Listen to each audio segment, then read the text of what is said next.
Nunca pensé que algo realmente grave pudiera ocurrir en mi escuela. Era uno de esos lugares donde el tiempo parecía moverse más lento. Un pueblo pequeño, calles silenciosas, casas separadas por grandes extensiones de césped. Nuestra secundaria no tenía nada de especial.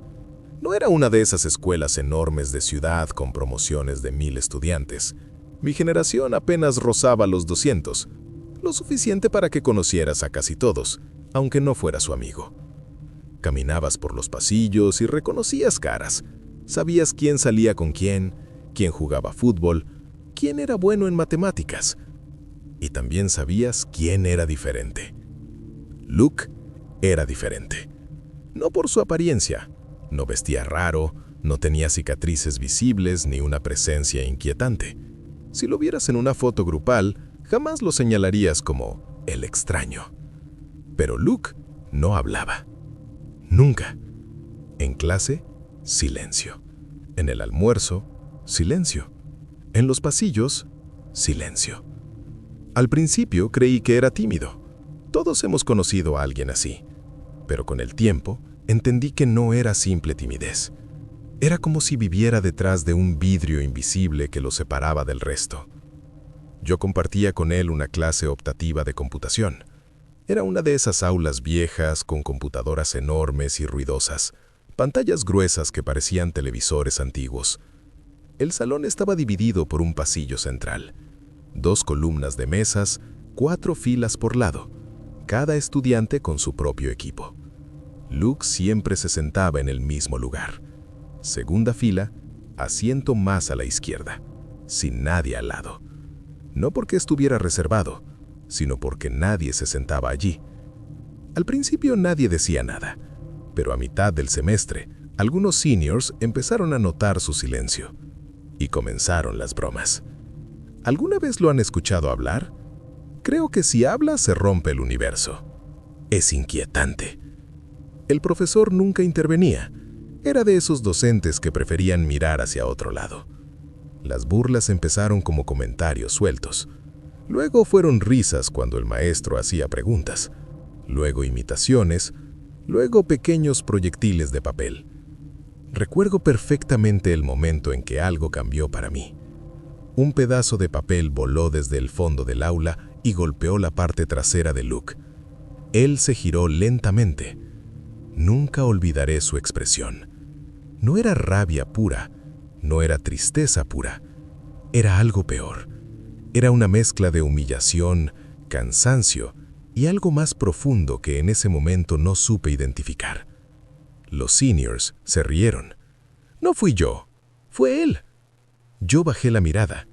No hice nada. Esa es la parte que más pesa cuando la recuerdo. Un día, después de clases, lo vi sentado en la acera, cerca del estacionamiento, solo, mirando el suelo. Yo ya tenía auto porque cumplí años temprano ese año. Me acerqué casi por impulso. ¿Necesitas que te lleve? Luke levantó la vista y por primera vez vi algo distinto en su rostro. Esperanza. Asintió. Durante el trayecto, los primeros minutos fueron incómodos. Luego empezó a hablar. Su voz era normal, nada extraño, nada inquietante, solo normal. Me contó que lo molestaban en varias clases, que no entendía por qué, que a veces pensaba que si simplemente desaparecía, nadie lo notaría. Intenté sonar tranquilo. Le dije que ignorara a los seniors, que eran idiotas, que no importaban. Pero cuando me dijo que no eran solo ellos, que eran varios, sentí un peso en el estómago. En 10 minutos conocí más de Luke que en 2 años compartiendo edificio. Parecía un buen chico. Cuando lo dejé en su casa, comenté lo cerca que vivíamos. Él sonrió apenas. Fue una sonrisa pequeña, casi tímida. Después de eso, en clase nos saludábamos. Pero cuando volvieron las burlas, yo seguí sin intervenir. Hasta que un día, Luke no apareció. La clase de computación era 4º periodo. Su silla estaba vacía. Pensé que estaría enfermo. En 7º periodo, durante inglés, el altavoz volvió a sonar. La voz del director fue seca. Lockdown. Esto no es un simulacro. El silencio fue inmediato. Nuestra profesora se puso pálida. Corrió a apagar las luces y nos ordenó ir al rincón más alejado de la puerta. Recuerdo la sensación en el aire. No era confusión, era miedo. Nos sentamos en la oscuridad. Escuchábamos respiraciones.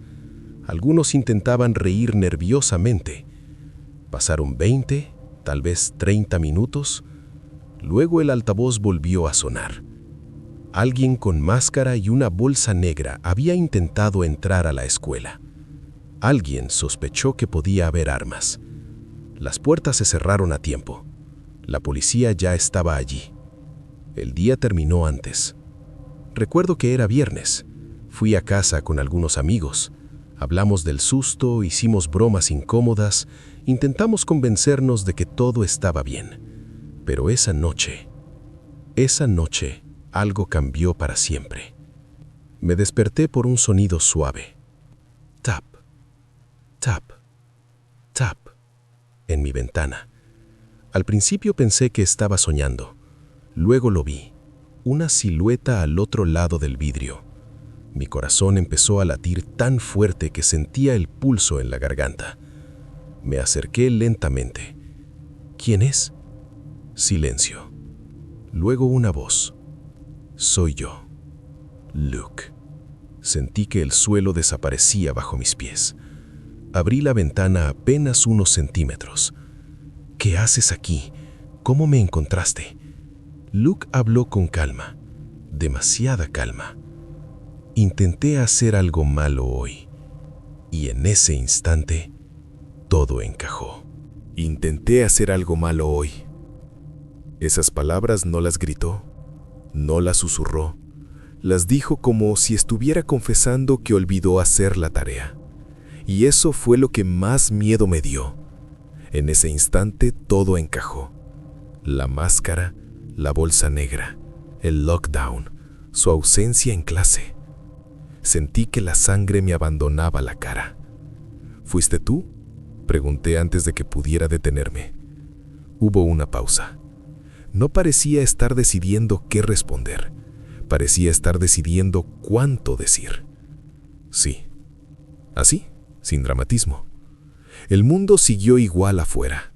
Grillos, viento suave, la noche tranquila de un pueblo que no sabía lo cerca que estuvo del desastre.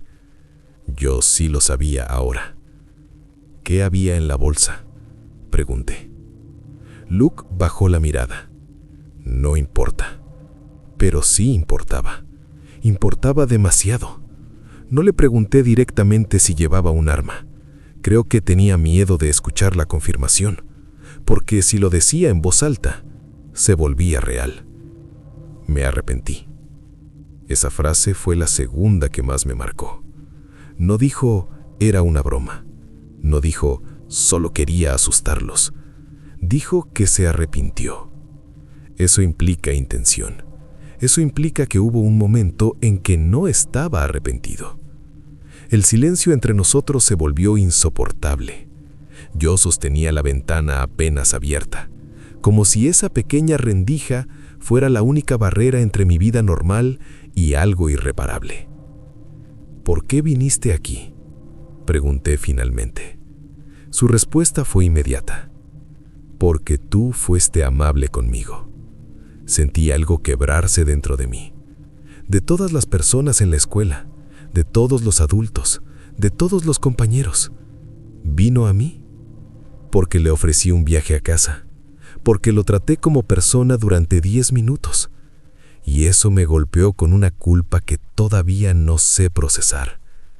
Parte de mí sintió compasión, otra parte sintió terror.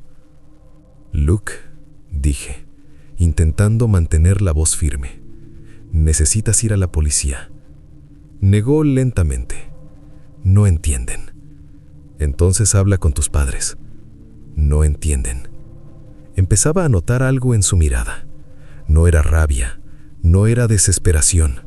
Era una especie de vacío, como si hubiera llegado al borde de algo y no supiera cómo regresar.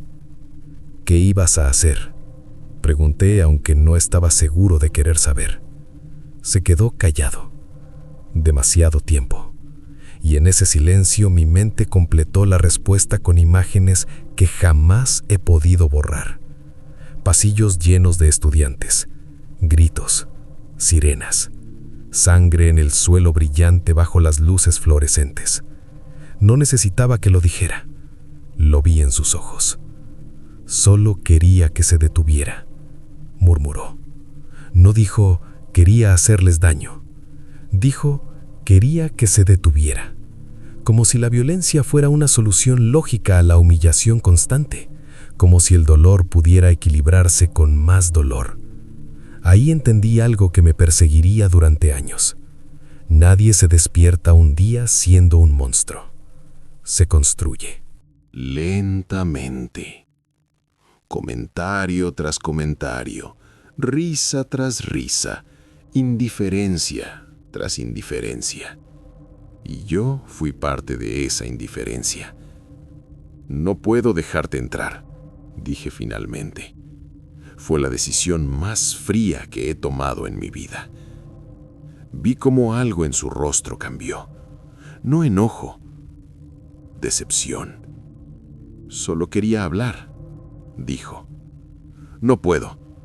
Sentí que si lo dejaba entrar, si escuchaba detalles, me convertiría en cómplice de algo, aunque ya me sentía parcialmente responsable. Luke no se movía. El aire se volvió pesado. Entonces hice lo único que se me ocurrió. ¡Papá!, grité con toda la fuerza que pude. El sonido rompió la noche. Luke retrocedió. Por un segundo pensé que iba a correr hacia mí, pero simplemente dio 2 pasos atrás y luego desapareció en la oscuridad. Cerré la ventana de golpe y corrí al cuarto de mis padres. Mi madre fue quien llamó a la policía. Temblaba mientras marcaba el número. Mi padre intentaba mantener la calma, pero podía verlo en su mandíbula tensa. Entendía la gravedad. Cuando el oficial llegó, tuve que repetir todo. Cada palabra, cada pausa, cada confesión. Sentí que estaba traicionándolo, pero también sabía que estaba evitando algo peor. La policía ya estaba al tanto del intento de entrada a la escuela. Cuando escucharon el nombre, sus expresiones cambiaron. Esa misma noche enviaron patrullas a su casa, pero Luke no estaba allí. Esa parte me heló la sangre. Durante horas no supimos dónde estaba. Imaginé lo peor. Imaginé que había cambiado de opinión. Imaginé que estaba planeando terminar lo que empezó. Al día siguiente supimos que regresó a su casa. O lo encontraron. Nunca tuve claro ese detalle. Confesó. Fue acusado de hacer una amenaza terrorista. Cumplió tiempo. La escuela nunca volvió a ser igual. Los seniors que se burlaban de él dejaron de reír. Los profesores empezaron a intervenir más. Hubo asambleas sobre bullying, charlas obligatorias. Pero para mí todo eso se sentía tarde. A veces me pregunto qué habría pasado si yo hubiera intervenido antes. Si el día del papel volando hubiera dicho algo. Si otros hubieran dicho algo. Si algún adulto hubiera hecho su trabajo. Luke me buscó porque un gesto mínimo de humanidad fue suficiente para destacarme entre todos los demás. Eso es lo que más me perturba. No fui extraordinariamente amable. Solo fui normal. Y para él, eso era raro. No sé dónde está ahora.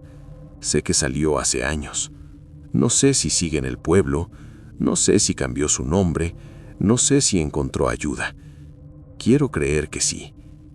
Quiero creer que el momento en que se arrepintió fue real. Porque hubo un instante, uno muy pequeño, donde pudo haber elegido el peor camino posible. Y no lo hizo. Se detuvo. A veces la gente habla de los casi. Casi gané. Casi morí. Casi pasó algo. Nosotros vivimos un casi. Casi hubo una tragedia. Casi hubo titulares nacionales. Casi hubo funerales. Y cada vez que escucho sobre otra escuela, otro incidente, otro nombre en las noticias, pienso en Luke. Pienso en ese golpe suave en la ventana, en esa voz tranquila diciendo, intenté hacer algo malo hoy. Y todavía, después de todos estos años, no sé qué me da más miedo, que se haya arrepentido o que solo haya tenido miedo.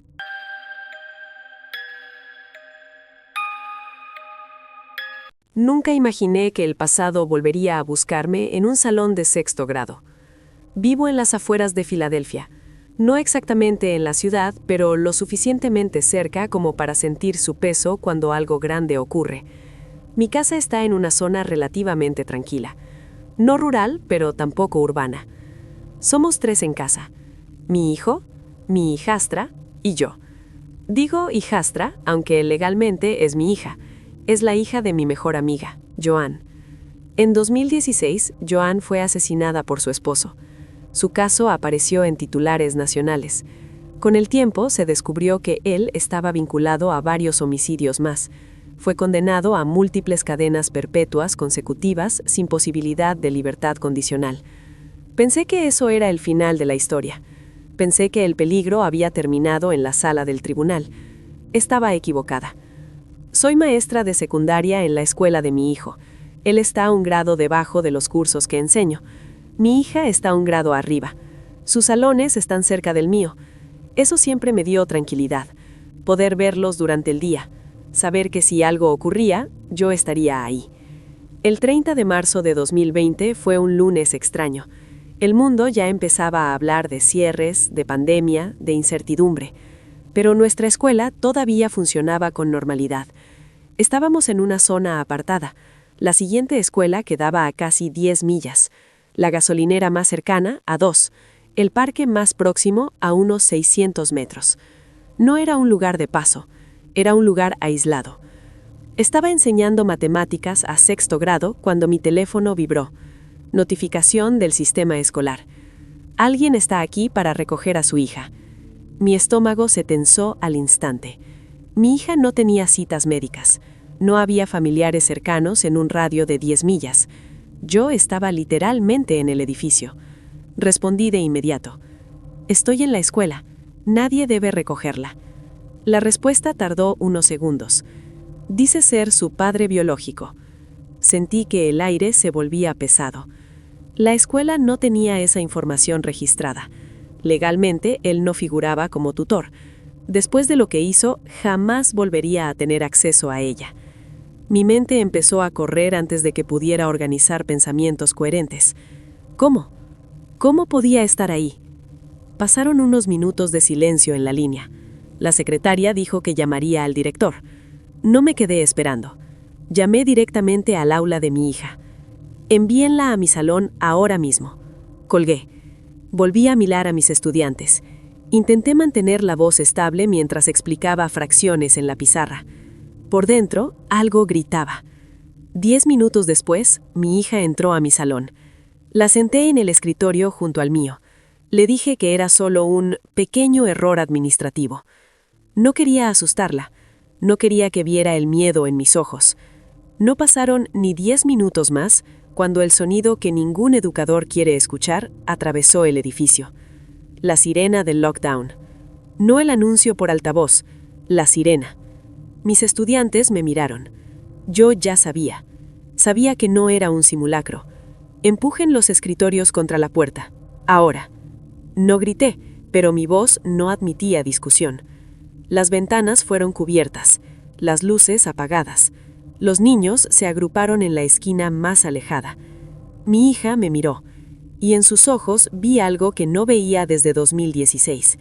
Miedo heredado. Nos sentamos en el suelo. Mi mente no estaba en la aula, estaba en la prisión, en las rejas, en el juicio, en la sentencia de cadena perpetua. ¿Cómo podía estar ahí? 46 minutos. 46 minutos escuchando mi propio pulso en los oídos, pensando en escenarios que ningún padre debería imaginar. pensando en puertas abiertas, en pasillos, en reencuentros forzados. Mi principal pensamiento no era solo ¿estamos a salvo?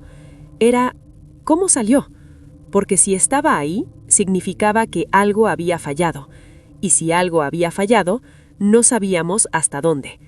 Finalmente, el lockdown terminó, pero el peligro no, porque la historia real la supe después. Cuando anunciaron que el lockdown había terminado, nadie se movió de inmediato. Mis estudiantes me miraban esperando una señal. Yo también estaba esperando. No confiaba en el altavoz, no confiaba en el silencio, hasta que escuché golpes firmes en la puerta. «Policía, mantengan la calma».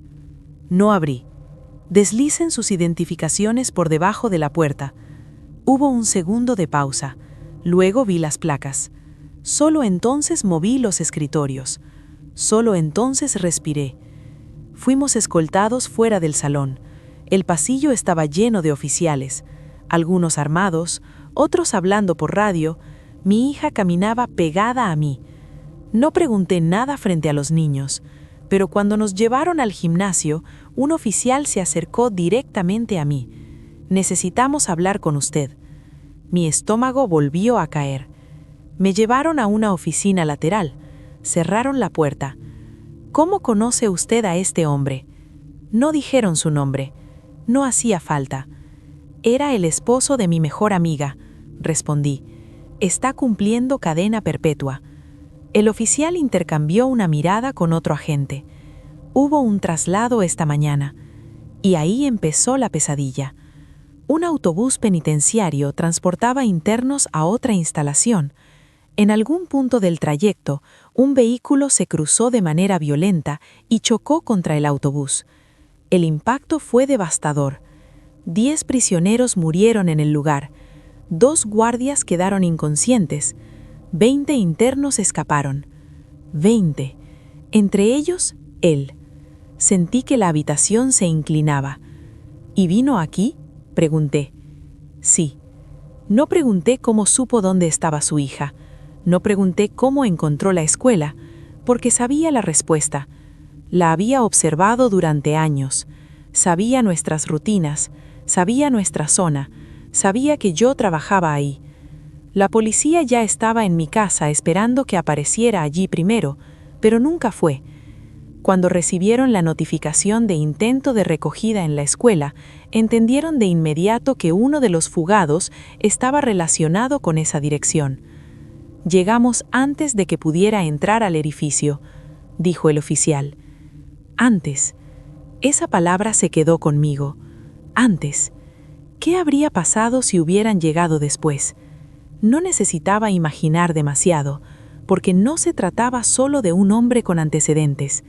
Se trataba de un hombre que había asesinado a su esposa, mi mejor amiga, y que ahora intentaba acercarse a su hija. No lo capturaron allí, no en la escuela, no ese día. Pero el perímetro estaba cerrado. Patrullas por toda la zona, helicópteros, radios saturados. Nunca apareció en el estacionamiento, nunca cruzó las puertas. Y eso fue lo que más me perturbó, porque significaba que estuvo cerca, lo suficiente como para que el sistema lo registrara, lo suficiente como para activar una alerta, lo suficiente como para que mi hija estuviera en riesgo real. Más tarde supe que fue capturado días después, junto con varios de los fugados. Pero para mí, el daño ya había sido hecho. Esa noche, cuando regresamos a casa, después de declaraciones, informes y entrevistas con CPS, me senté en el borde de la cama de mi hija. Ella no preguntó mucho, solo dijo, ¿era él? Asentí. No quise mentirle. Ella miró el techo. ¿Iba a llevarme?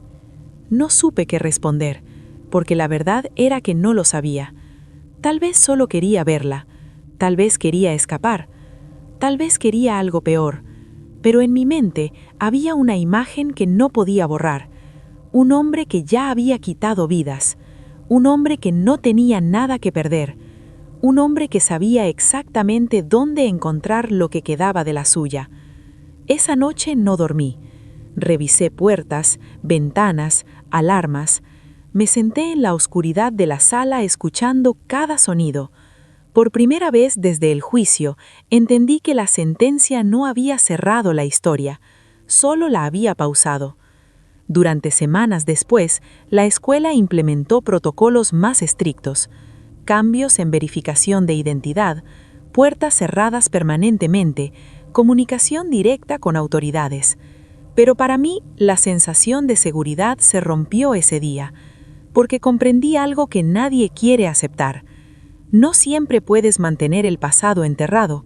A veces escapa, a veces choca contra un autobús, a veces aparece en la entrada de la escuela donde enseñas. Y si la policía no hubiera llegado antes, no sé qué historia estaría contando hoy. Solo sé esto. He vivido muchas cosas difíciles. He sobrevivido la pérdida de mi mejor amiga. He criado a su hija como propia. Pero nunca había sentido un miedo tan primitivo como el que sentí cuando leí: su padre biológico está aquí para recogerla. Porque en ese momento entendí que no estaba lidiando con recuerdos, estaba lidiando con una amenaza activa. Y aunque fue capturado nuevamente, aunque volvió a una celda, hay algo que cambió en mí. Ya no confío en la distancia, ya no confío en las sentencias, solo confío en una cosa: si alguna vez vuelve a intentar acercarse a mis hijos, yo estaré allí primero.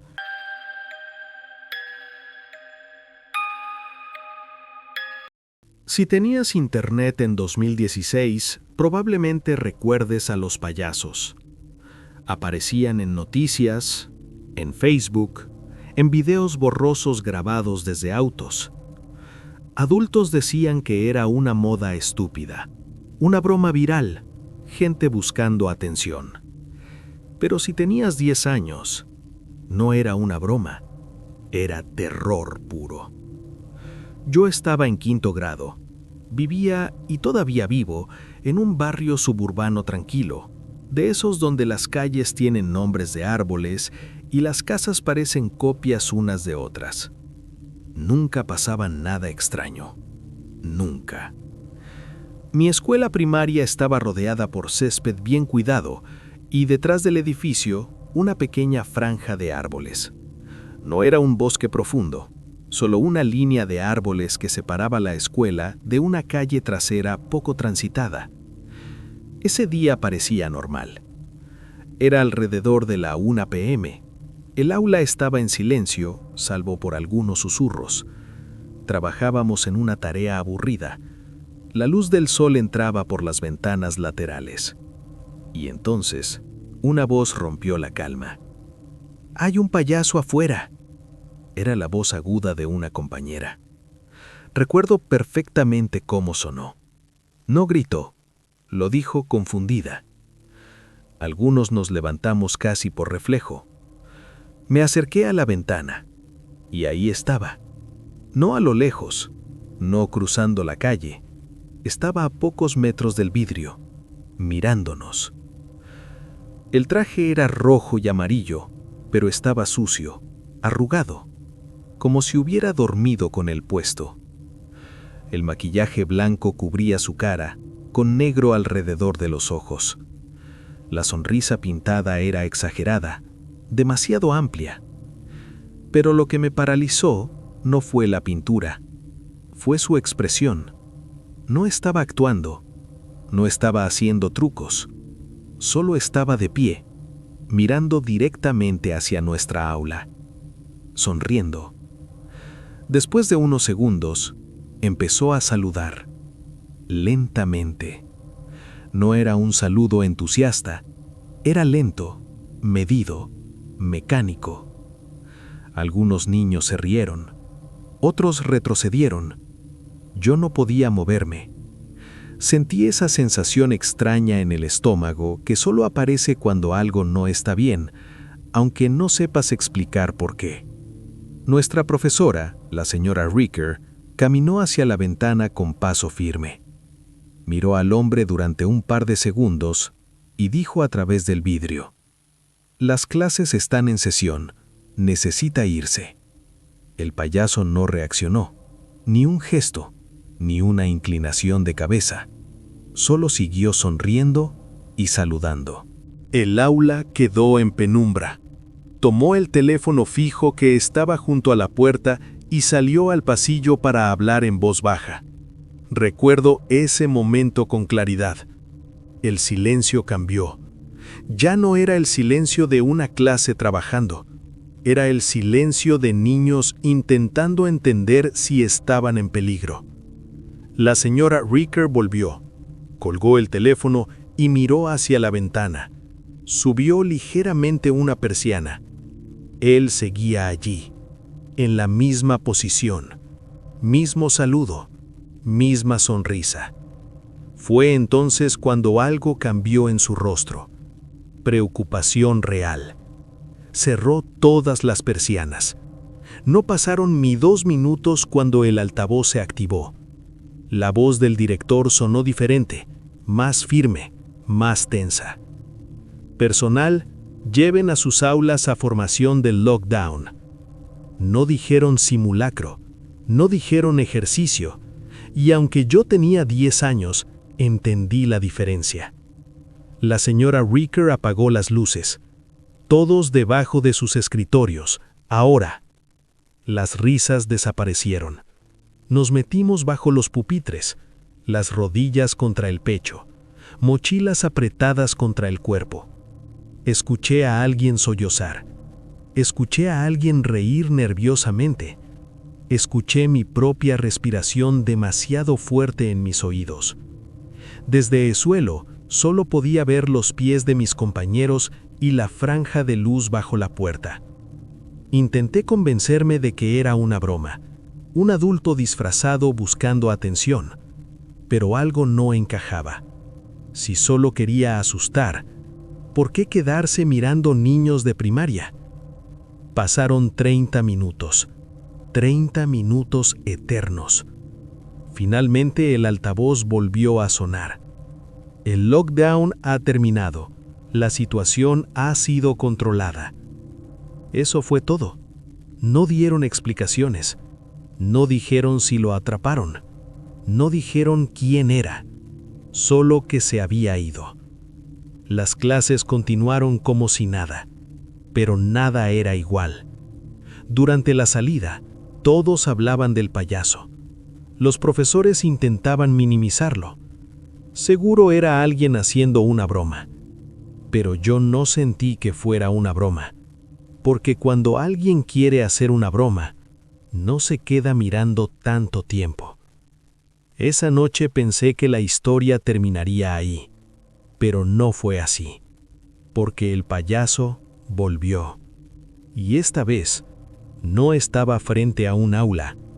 Estaba esperando en los árboles. Cuando sonó la campana final, el edificio explotó en el ruido habitual. Puertas abriéndose, mochilas cerrándose, niños hablando todos al mismo tiempo. Pero debajo de ese ruido, había algo diferente. Una tensión. Los maestros vigilaban más de lo normal. Algunos se asomaban constantemente por las ventanas. El personal de seguridad caminaba con más prisa. Mi amigo Chris y yo salimos juntos. Vivíamos en el mismo vecindario, a pocas cuadras de la escuela. Normalmente el trayecto era ruidoso y despreocupado. Ese día, no. Al principio intentamos bromear. Seguro era un papá aburrido, o alguien grabando para YouTube. Pero ninguno lo decía convencido. Cuando doblamos por el costado del edificio, escuchamos pasos rápidos detrás de nosotros. 2 chicas de nuestro grado pasaron corriendo. Sus caras estaban pálidas. «¡Hay alguien en los árboles!», dijo una de ellas sin detenerse. Chris y yo nos miramos. Sabíamos exactamente a qué alguien se referían. Detrás de la escuela había una franja de árboles. No era un bosque profundo, solo suficiente vegetación para ocultar a alguien que quisiera esconderse. Nos acercamos con cautela, y entonces lo vimos, entre los troncos, apenas visible, El mismo traje rojo y amarillo sucio, la misma pintura blanca, la misma sonrisa exagerada. Estaba parcialmente oculto, pero lo suficiente expuesto para que supiéramos que era él. Y estaba saludando. Lento, deliberado, pero esta vez no miraba a una ventana llena de adultos y estudiantes protegidos. Miraba directamente a las niñas que acababan de pasar. El gesto no era amistoso, era selectivo, como si estuviera intentando llamar su atención, como si quisiera que se acercaran. Mi cuerpo reaccionó antes que mi mente. Corrimos. No hablamos, no gritamos, solo corrimos. Sentía el corazón golpeando en el pecho. Cada sonido detrás de mí parecía pasos siguiéndonos. No miré atrás. Tenía miedo de que estuviera más cerca de lo que pensaba. Cuando finalmente llegamos a mi casa, entré sin despedirme. Cerré la puerta con llave.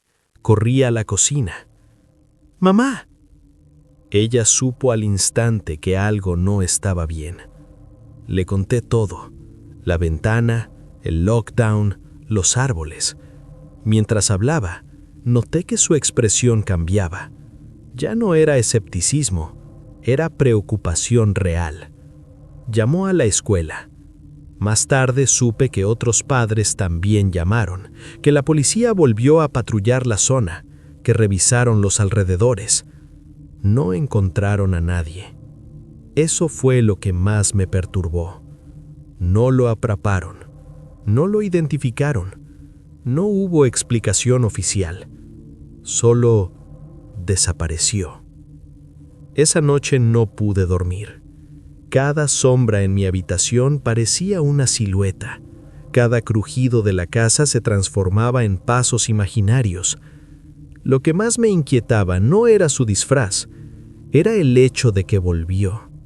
Después del lockdown, después de que la policía llegara, después de que claramente supiera que la escuela lo había detectado, regresó y no volvió al frente del edificio. Se escondió, esperó, observó a los niños salir. Eso no era una broma viral, eso era alguien probando límites. Con el paso de los días, el tema fue desapareciendo de las conversaciones. Los adultos dejaron de mencionarlo, los maestros volvieron a la normalidad, pero yo no. Durante semanas evitaba mirar hacia los árboles al salir. Caminaba más rápido. Observaba autos estacionados demasiado tiempo. Analizaba a cada adulto desconocido.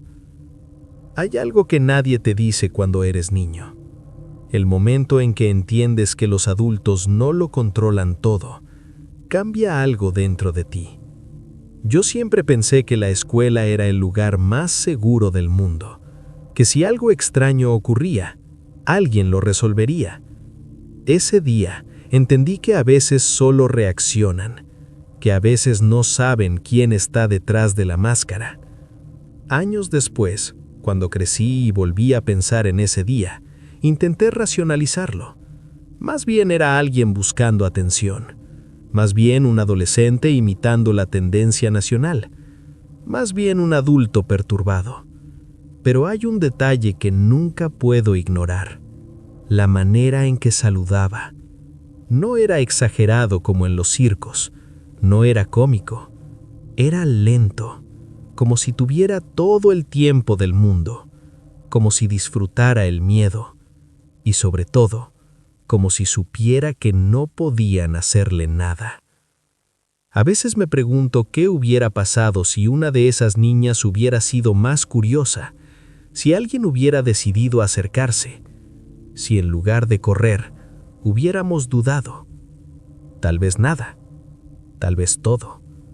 Lo último que recuerdo con claridad es esa imagen fija, entre los árboles, mitad sombra, mitad color, una figura inmóvil, saludando, y luego vacío. Nunca lo volvimos a ver, nunca hubo arresto, nunca hubo respuesta. Pero cada vez que escucho sobre alguien merodeando escuelas, cada vez que veo una noticia sobre alguien disfrazado intentando acercarse a niños, mi mente vuelve a 2016, a esa ventana, a esa sonrisa pintada y a ese segundo encuentro. Porque el verdadero miedo no fue verlo, fue entender que volvió y que eligió esperar.